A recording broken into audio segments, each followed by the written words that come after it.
The stench of rot clung to Marius like a second skin, a perfume sweeter than any Slaneshi concoction. He shuffled through the underhive's twisted corridors, his bloated form a testament to the grandfather's loving embrace. He'd been handsome once, or so he dimly recalled. Now he was simply beautiful. Marius spread the gifts of decay with the same fervor he once used to combat them. His fingers, swollen and weeping with sores, trailed along rusted pipes, leaving a glistening trail of contagion. Life from death, strength from rot, he wheezed, his laughter a wet, hacking sound. The words were a mantra, a prayer to the Lord. The stench hit the cowering hivers before he did. They gagged, pressed against rusted walls, eyes wide with horror and... Was that a hint of fascination? Marius grinned. As he approached, his smile widened, pus seeping from the corners of his mouth. "Don't be afraid, little ones. Papa loves you all." One of them, a girl no more than 12, coughed weakly. Marius's rheumy eyes lit up. "Oh, you lucky thing! Already kissed by his gifts! Come, child, let me show you the true path." As he reached for her, a last bolt sizzled past his head. Arbitrators, their respirators hissing, advanced down the corridor. Marius sighed. Always the same bloody dance. "Can't spread a little plague in peace nowadays," he muttered. Then louder, boys, you're making a mistake. I'm not trapped in here with you. You're trapped in here with me." The Imperium, always so resistant to change, to the natural order of things. No matter. Nurgle's love was infinite, and even these servants of a corpse god would learn to embrace it, eventually. He turned to face them, arms spread wide, welcoming. "Brothers, sisters, let me show you true beauty, the strength in surrender. In the Lord's garden, all flourish." The first lust bolt took him in the shoulder, sizzling flesh and releasing a cloud of spores. His laughter grew, bubbling up from his diseased lungs, even as more shots tore into him. His body swelled, skin straining, then splitting. His last word was punctuated by a wet explosion as his body burst, showering the corridor with diseased viscera. Marius's consciousness dispersed, melding with the virulent mist. He was no longer one, but many. A billion spores, each carrying Nurgle's blessing, each ready to take root and spread. In death, as in life, he served. As the arbitrators choked on the virulent mist, their prayers to the Emperor turning to curse-laden hacks, Marius's essence drifted on fetid air. The garden would grow. It always did. In the end, everyone served Nurgle. Some just took longer to realize it than others. Nurgle, that festering bastard, went by more names than a con artist on the run. Plague Lord, Grandfather Nurgle, Lord of Pestilence, take your pick. They all stank of rot and ruin. This putrid god crawled out of the warp during Earth's Middle Ages, when plagues were all the rage and people were dropping like flies. Now you'd think a god of disease and decay would be a real downer, but Nurgle, he was a jolly old shit. Laughing while the world burned, he saw the beauty in pustules and the poetry in pestilence. To him, every maggot-ridden corpse was just tomorrow's banquet. Humans, with their pathetic fear of death, were Nurgle's favorite playthings. Some poor sods flocked to him hoping to spread his gifts, while others just wanted the strength to survive one more goddamn day. Either way, Nurgle was all too happy to oblige. Everything rots, that was Nurgle's mantra. Today's shining city, tomorrow's rubble, that fresh-faced beauty. Give it time, she'd be feeding the worms soon enough. But in that decay, life found a way. Bacteria threw a party, viruses had a field day, and insects, they were living the high life. Nurgle's world was an endless cycle of shit and shinola. Creation led to destruction, destruction sparked creation, and round it went. It was enough to drive a man mad, and it often did. But in that madness, some found a twisted kind of hope. His power ebbed and flowed with the misery of mortals. When despair hit hard, Nurgle was there, offering salvation with a side of supernatural syphilis. His followers embraced the rot, finding a perverse kind of immortality in disease and decay. Yet he was a walking contradiction, a rotting sack of pus and disease, sure, but with more pep than a squirrel on stims. The god of decay had a hard-on for enlightening folks, if you could believe that. Every living thing in the galaxy had Nurgle's filthy fingerprints on them, whether they knew it or not. His invisible nasties wormed their way into bodies and minds, hitching rides on starships and spreading like a bad rumor. When the plagues really got rolling, whole star systems went dark. Nurgle was at his happiest then, watching proud civilizations crumble and pissing in the ashes to grow his garden of horrors. Most folks tried to bury the knowledge that they'd end up worm food one day. They'd keep busy, chase dreams, anything to avoid thinking about the big sleep. But Nurgle's followers? They embraced that, called him grandfather or papa, like he was handing out candy instead of syphilis. They'd hear folks screaming in agony and think, oh, they're grateful for the strength to overcome life's little obstacles. Nurgle's favorite number was 7, and he decked himself out in the lovely hues of puke and shit. He was all about that will to survive crap, but twisted it like a pretzel. Humans wanted to push on and hope for a better tomorrow. Nurgle made sure that tomorrow came with a side of festering boils. Word on the street was that Nurgle had an elderly goddess locked up in his basement. Isha, they called her. He'd cook up new plagues and test them on her, watching her heal up just to do it all over again. Rumor had it she'd whisper the cures to mortals when the big guy wasn't looking. Fat lot of good that did. Despite his generosity, only a few truly embraced Nurgle's greatness, but enough did to keep his demon lackeys well fed. And Nurgle, unlike his Chaos God buddies, liked to get up close and personal with his gifts. Of the 4 horsemen of the apocalypse that rode the winds of chaos, Nurgle was the one who bothered to dismount and mingle. His touch was a promise kept from cradle to grave, gifting you with fevers that made you wish you were dead and chills that rattled your bones. No one escaped his generosity. After all, everything rots in the end. Nurgle's power ebbed and flowed like tides of filth in a cosmic sewer. When his plagues devoured worlds, he outshone even Khorne, that blood-soaked butcher. But such times passed, as all things must, and Nurgle would retreat to his garden of decay, tending to new horrors. Fear fed him. The desperate clinging to life, the silent bargains made in sick rooms, every time someone begged for one more day of miserable existence, every time a parent whispered desperate prayers over a sick kid, Nurgle was there, licking his lips. But he was no simple executioner.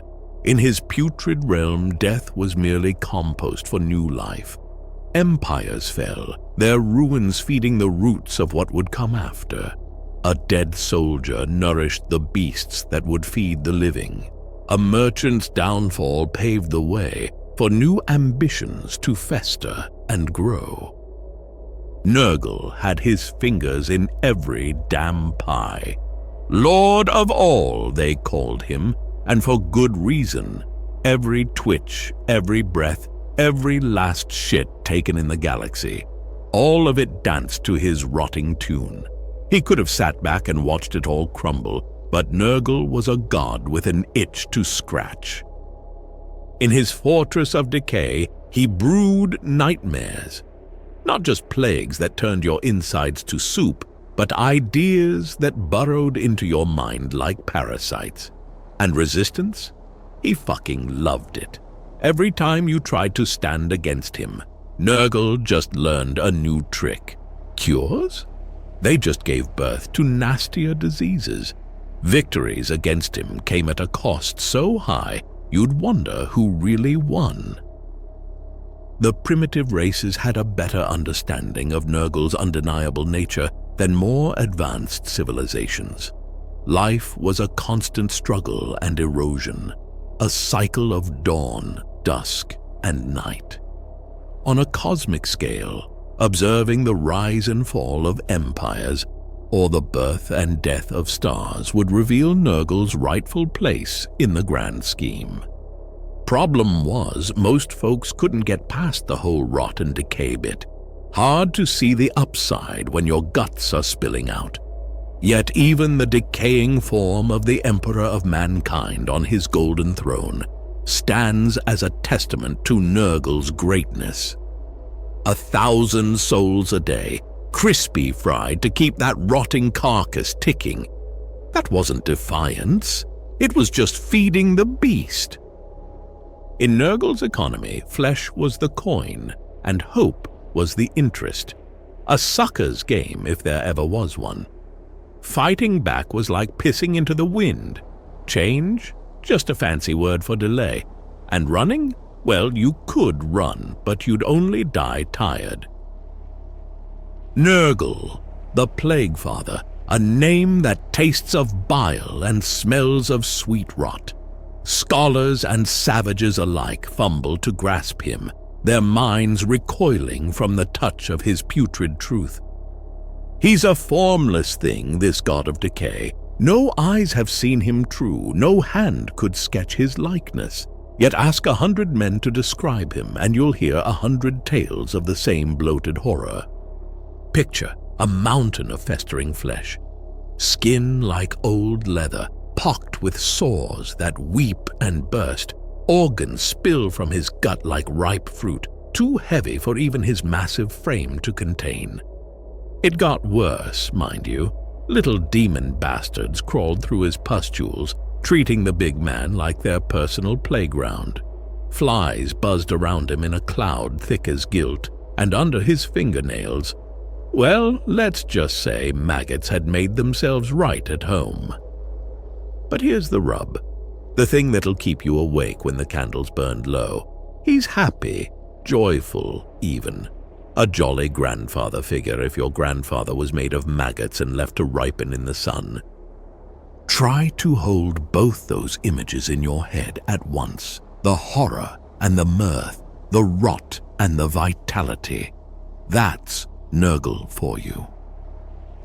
A riddle wrapped in enigma, dipped in pus and garnished with a cheery smile. Nurgle's path wasn't for the ambitious or the glory hounds. While the other chaos gods peddled power, strength, and excess like cheap ale, the Plague Father attracted a different sort. These weren't conquerors or would-be heroes. No, these were the desperate, the ones life had chewed up and was about to spit out. Some called out to him, begging for a reprieve from whatever slow death's gnawing at their guts. Others get a visit from his messengers, offering deals sweeter than a whore's promise. Either way, what they get isn't quite what they bargained for. The first lesson Nurgle taught was a bitter draught indeed. Decay was inevitable, but by the festering hells, it was also beautiful. Those who swallowed this truth found their fears melting away like flesh from bone. New sores pop up like daisies in spring. Guts swell till you fear they'll burst, spilling your rotten insides for all to see. Old wounds tear open, inviting fresh horrors like honored guests to a feast of filth. But the pain dulls. Your body's going to shit faster than ever, but you stop giving a fuck. And that's when the real fun begins. If everything's rotting anyway, why not enjoy the ride? These fresh converts see the world anew, wondering why they'd ever whined about their afflictions. What selfish nonsense had blinded them to their true purpose? Rot becomes a teacher, a mentor as patient as the grave, and twice as insightful.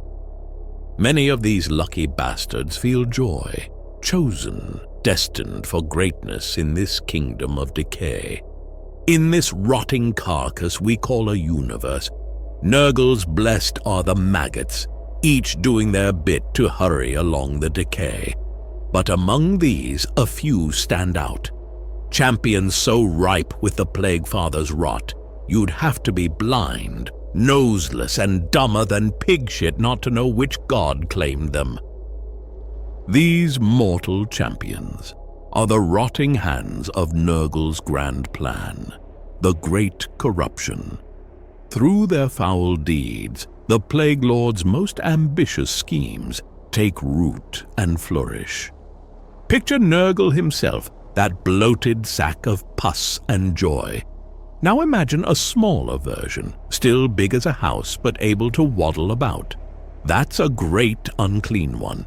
Now shrink it down to the size of a rotten apple, and you've got a Nurgling. Nurgle's mortal champions? They're somewhere in between, walking nightmares of decay that'd make a vulture lose its lunch. These sorry sods are catastrophes on legs. Guts hanging out like party streamers, skin festering with more sores than a leper's arse. Flies follow them like they're walking shit piles, which, to be fair, they pretty much are. And those little Nurgling bastards, they squeal with delight in the champion's wake like kids in a muddy playground. While other chaos followers might turn their noses up at a good cesspit, Nurgle's lot dive in dick first. No shitholes too rank, no plague pit too deadly. Once they've got the scent of prey, they're like dogs with bones. Nothing's throwing them off the trail. Nurgle's teachings have rotted their brains so thoroughly, they just keep shuffling forward, no matter how foul things get. And that's what makes them so effective. Where others might puke their guts out or run screaming, these putrid champions just grin and bear it. Sewers, plague swamps, toxic wastelands, they wade through it all with a smile. Nurgle's lot were a sight to make a vulture puke, walking disasters, each and every one. But his champions, masterpieces of rot that'd make lesser cultists weep with joy. They saw beauty in every weeping sore and dangling gut. But it wasn't just about looking pretty. Nurgle was a philosophy, a way of thinking that his followers latched onto. The mortal champions did their best to wrap their maggot-riddled brains around the Plague Lord's thoughts, but it was the demonic champions who really knew their father's mind. Great unclean ones. Now there was the real cream of the crop. No mortal, not even some uppity demon prince, could understand Nurgle like they did. Funny thing, about Nurgle's realm, there wasn't much room for jealousy or plotting. His demon princes knew they'd never be as close to the Plague Father as the great unclean ones, but they swallowed that like everything else. That was Nurgle's teaching for you. Take your lot and find the joy in it, even if your lot was playing second fiddle to a mountain of sentient blubber and pus. This was a far cry from how the other Chaos gods treated their lapdogs. Those cunning bastards got their jollies tricking mortals, damning them with lies sweeter than a virgin's kiss. Their demons were slaves, not partners in crime. Mortals, with their capacity for choice, were somehow more interesting to them. But Nurgle? He knew most of his mortal followers came crawling to him out of desperation. His demons, though, especially those great unclean ones, they loved their papa. And Nurgle, in his own twisted way, loved them right back.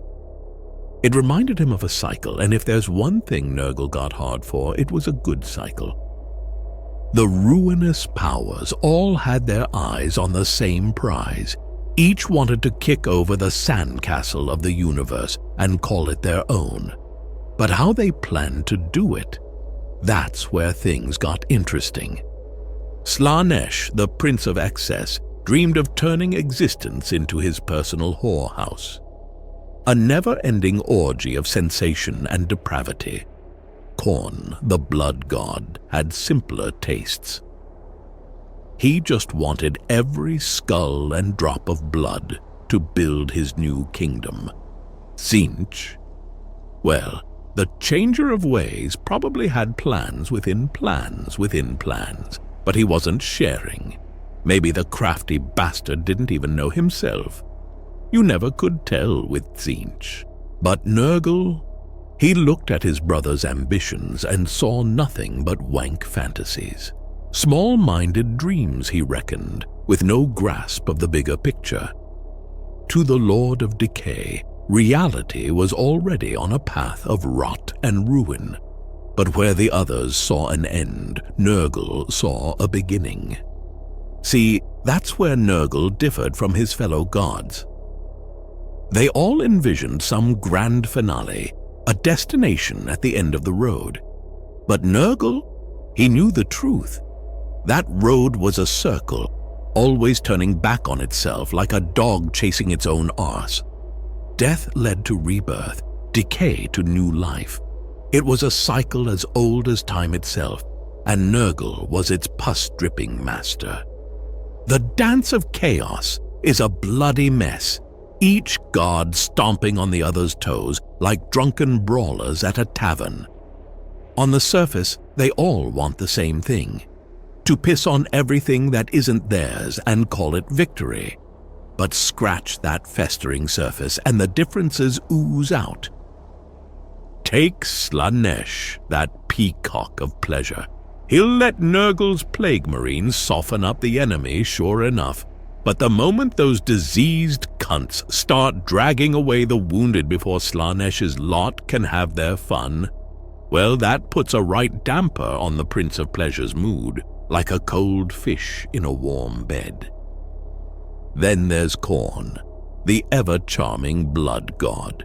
He doesn't mind teaming up with Nurgle to blast some poor Kroot colony into oblivion. But when Nurgle insists on leaving the decimated land to rot instead of scorching it to ash, that leaves Khorne scratching his horned head like a dim-witted ogre. Still, these little tiffs were nothing more than family squabbles to the Chaos gods. They'd write it off as just old Nurgle being his eccentric, jolly self. No harm done, right? Wrong. But Tzeentch? Now there was a different kettle of fish entirely. The Lord of Change couldn't keep his grubby fingers out of Nurgle's pie, always tweaking, twisting, and meddling like a child who can't leave a scab alone. It was like he couldn't accept that some things were meant to rot and die, always trying to change the rules, alter the outcome, even if it meant pissing in Nurgle's well. And that, more than anything, gets under Nurgle's skin. The Plague Lord knows the journey never truly ends. It just goes round and round. But Tzeentch's constant interference, that's more than just a minor annoyance. It's throwing spanners in the works of not just Nurgle's plans, but the schemes of all the dark gods. Tzeentch, being so fond of the broader perspective, likes to piss in everyone's porridge all at once. It takes a lot to wipe the smile off Grandfather's bloated face, but Tzeentch seems to have a knack for it. And as Nurgle looks forward to the death and rebirth of the universe, he has one fervent hope, that when it all comes back around, Tzeentch will stay good and dead, just like the corpse emperor of mankind, rotting in peace, without a chance to change his way out of it. The Lord of Decay ain't your average god. No, he is the king of rot, the grand maestro of morbidity. Everything that withers, festers, or falls apart, that's his handiwork, and he takes pride in it. You'd reckon a god of disease and putrefaction would be as welcome as a pox-ridden beggar at a royal wedding, but you'd be dead wrong. See, Nurgle's got a talent for twisting mortal fears into his own personal army, that gut-twisting dread of plague, starvation, and death that eats at every living thing. That's his siren song. And does he sing it well? Humans, aliens, don't matter a whit. If it can rot, Nurgle's got his eye on it. He offers you a deal that is too good to be true. Your soul for a body that'll never truly kick the bucket.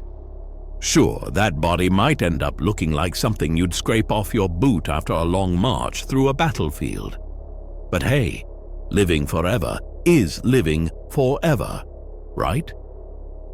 Now, you might think Nurgle's followers are all eager volunteers, ready to trade their pretty faces for a taste of forever.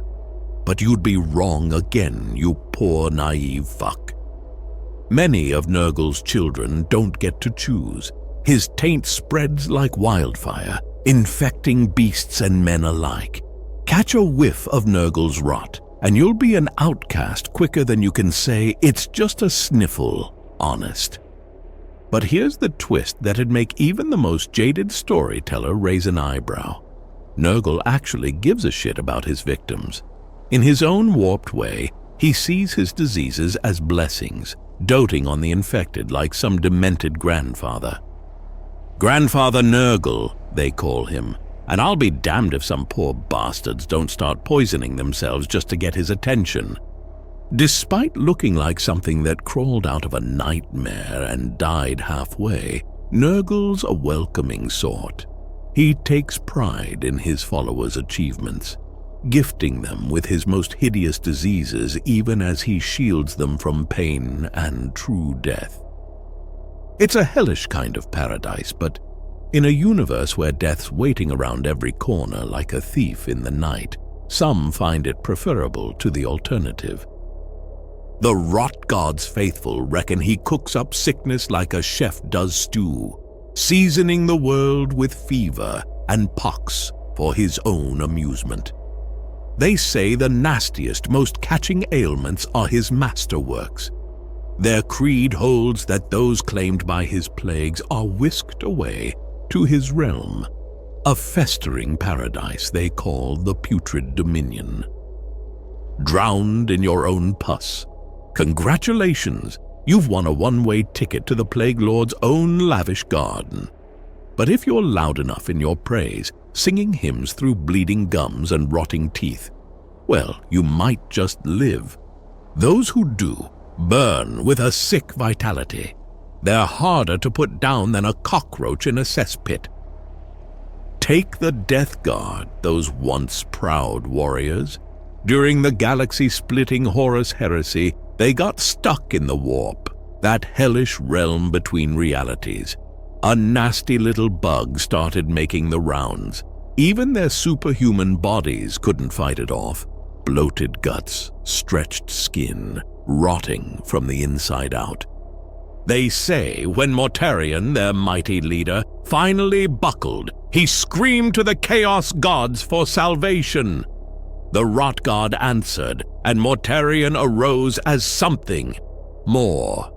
Now he's the Plague God's favorite pet, leading his plague marines on a merry dance of death and decay across the galaxy. 10,000 years they've been at it.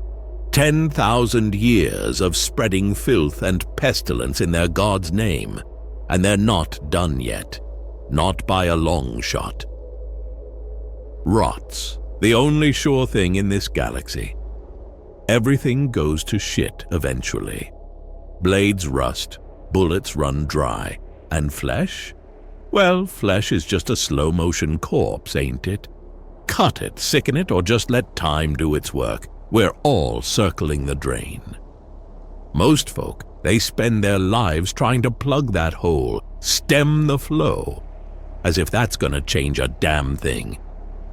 This mad dance against decay, it pushes some to greatness, I'll give you that. Keeps hope alive in hearts that should know better. But hope's a liar in a universe that's already picked our bones clean before we're born. Life's a bitch and then you die. Doesn't matter if you're some mud-caked peasant or a gilded noble, misery's the only thing that's truly fair. Some cling to gods they can't see, emperor or otherwise, as if praying to the void's gonna fill that hole inside. They give their lives to these cosmic bastards, only to end up as fertilizer for someone else's bullshit garden of beliefs. Take the followers of old grandfather Nurgle. Now there's a cult that knows how to have a good time. Why fight the rot when you can ride it? Embrace the maggots, they say. Let your flesh bubble and your mind decay. There's freedom in that, a sort of hope, if you're fucked in the head enough to see it. The holy men, they'll warn you. They'll preach about damnation and the purity of the soul. Follow our teachings, they cry, or burn for eternity. The thing is, we're already burning. This whole galaxy is on fire, and their pretty words are just piss on the flames. They say the Chaos Gods are split, like a man with two faces. But old Nurgle? He's not about picking sides. He's the whole cycle, start to finish, and back again. Take Khorne. 1 minute, he's all about honor and martial pride. The next, he's knee-deep in gore and screaming for skulls. Two sides of the same blood-stained coin, flipping back and forth like a madman's thoughts. But Nurgle, he doesn't play that game. In his philosophy, death and life are just different shades of the same reality. You want hope? You'll find it in the maggots crawling through your guts. Resilience? It's in the fever that hasn't killed you yet. Some say Nurgle's easier to swallow than the other chaos freaks. You don't need to be a raving lunatic or a master schemer. Just look at the world as it is, cruel, rotting, and endlessly renewed, and say, yeah, I can work with that. It's about taking your licks and getting back up, covered in filth and grinning like a loon. The other gods, they're always pushing for more. Khorne wants blood by the gallon. Tzeentch needs you to tie your brain in knots. And Slaanesh? Well, let's just say there's never enough for that one. But Nurgle? He's content with the ebb and flow, the rot and the bloom. Now, don't get me wrong. The pointy-eared seers and the Emperor's dogs would have your guts for garters for even thinking this way. They'd call it heresy, corruption, a one-way ticket to damnation. But what do they know of the true face of the universe? Picture death, not the quick, clean slice of a blade, but the slow rot that eats you alive, that creeping dread that whispers in every mortal's ear. That's Nurgle's lullaby, and he sings it to the whole universe. Now, his followers, Nurglites they call themselves, like it's some kind of club. They come in all shapes and sizes. But humans? We're his favorite toys. But most don't sign up for his shows willingly. Nah, they are the desperate ones, clawing at the edge of the grave, begging for one more needle. And Nurgle? He's a generous god in the truest sense. He'll save you from disease and pain. His medicine will turn your guts inside out and your skin into a map of horror. It's like being cured of a toothache by having your whole fucking head cut off. Imagine a place where reality's gone and shat itself. That's the Garden of Nurgle for you. Only problem is, you work here, and your name is Pustulus. Pustulus dragged his rotting form through the garden, a walking ledger of filth and decay. His lone eye, yellowed as piss in snow, swept over the putrid landscape with the enthusiasm of a condemned man facing the gallows. 743,912, he muttered, voice like gravel in a meat grinder. Another soul claimed by the red pox on some forgotten world. Pustulus made a mark in his mental tally, a number that would never be clean, never be done. He slogged through a mire of liquidized flesh, the garden's perverse interpretation of a babbling brook.